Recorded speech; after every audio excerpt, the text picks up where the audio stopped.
By using computer-enhanced hair analysis, quality of strands, hair loss potential, density of donor area, and number of grafts are calculated. When your hair reach a certain length, your hair transplantation will begin by defining of your front hairline.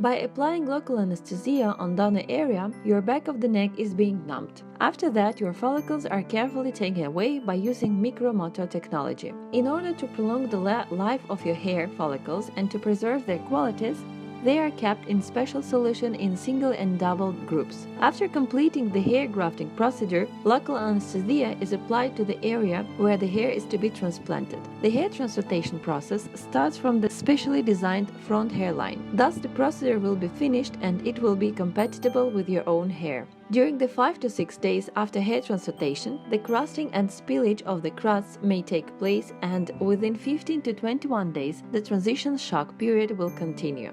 After the 3rd month, you can see that your new hair begin to come out. In the 6th month, you can see that your hair growth has increased in 60 and 70%. In the 12th month, your hair will take its last state and you can enjoy your 90% of your new hair.